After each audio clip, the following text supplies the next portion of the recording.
কলকাতার দুর্গাপুজো সারা বিশ্ব জুড়ে তার খ্যাতি ছড়িয়ে ফেলেছে।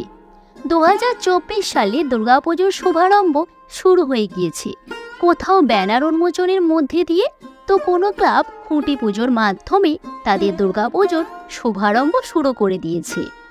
চলুন দেখে নেওয়া যাক কোথায় কিভাবে সূচনা হলো দুর্গাপুজোর, কী বা হচ্ছে তাদের দুর্গাপুজোর থিম। 1 নম্বরে রাখলাম কল্যাণী ITI মোড়ের দুর্গাপুজো। এবছর বুদ্ধ পূর্ণিমার দিন তারা তাদের খুঁটি পুজোর মাধ্যমে এবছরের থিম ব্যাংককের অরুণ মন্দির সেটা প্রকাশ করেছেন, এবং সাথে সমুদ্রের ঝিনুক দিয়ে পুরো মণ্ডপসজ্জা থাকছে, বিশেষ চমক এবং চমক থাকছে প্রতিবাদেও। 2 নম্বরে রাখলাম কেষ্টপুর প্রফুল্লকানন অধিবাসী বৃন্দ। 2024 সালে ওদের ভাবনা 51। সৃষ্টিকল্পে রয়েছেন রূপচাঁদ কুণ্ডু। 3 নম্বরে রাখলাম বিবেকানন্দ পার্ক অ্যাথলেটিক ক্লাব। 2024 সালে থাকছে ক্লাবের বিশেষ চমক। ওদের ভাবনা হচ্ছে যন্ত্র আর ষড়যন্ত্রের মানুষ বোঝা দায়। সৃষ্টিকল্পে রয়েছেন শিবশঙ্কর দাস ও সুব্রত মৃধা। দুর্গাপুজো বাঙালির আবেগ। প্রত্যেকটা বাঙালি একটা বছর অপেক্ষা করে এই 4টি দিনের, আর এই 4টি দিনের পেছনে রয়েছে অজস্র শিল্পীর একনিষ্ঠ ভাবনা, যা আমাদের সামনে বছরের পর বছর তারা তুলে ধরছেন। 4 নম্বরে রাখলাম নলিন সরকার স্ট্রিট।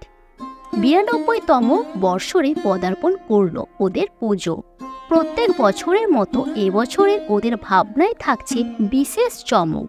বিগত বছর আমি কিন্তু ওদের পুজো মণ্ডপ দেখিয়েছিলাম।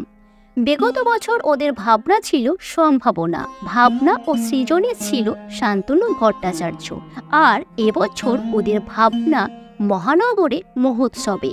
সৃষ্টিকল্পে থাকছেন প্রদীপ্ত ও সিদ্ধার্থ। 5 নম্বরে রাখলাম দমদম পার্ক তরুণ সংঘ।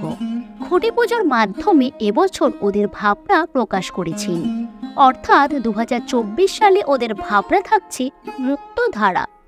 সৃষ্টিকল্পে থাকছেন অনির্বাণ।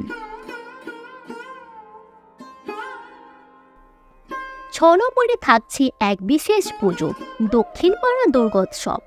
2024 সালের খুঁটি পুজোর মাধ্যমে তাদের দুর্গাপুজোর শুভারম্ভ করে দিয়েছেন। সৃষ্টিকল্পে থাকবেন দেবাশিস বারুই।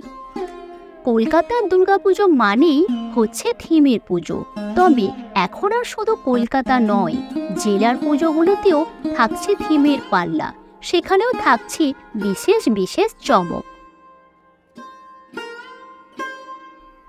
এবার চলে আসি 7 নম্বরে, নাকতলা উদয়ন সংঘ। 2024 সালের খুঁটি পুজোর মাধ্যমে তাদের দুর্গাপুজোর শুভারম্ভ করে দিয়েছেন।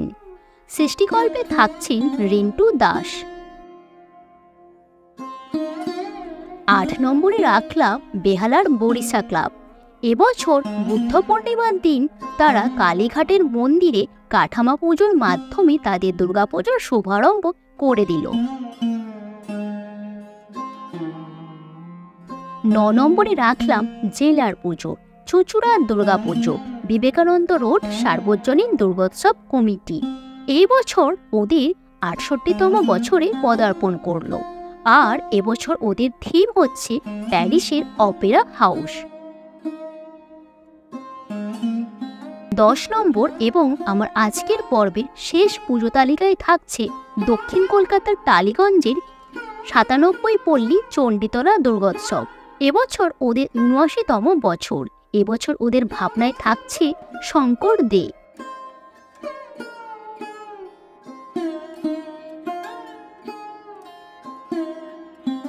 আজকের ভিডিওটা এখানেই শেষ করছি। ভিডিওটা কেমন হলো অবশ্যই জানিও, আর এরকম ধরনের ভিডিও যদি তোমরা পেতে চাও তাহলে অবশ্যই কমেন্ট বক্সে কমেন্ট করো। ভিডিওটা শেষ করছি, ভালো থেকো, সুস্থ থেকো, চলো টাটা।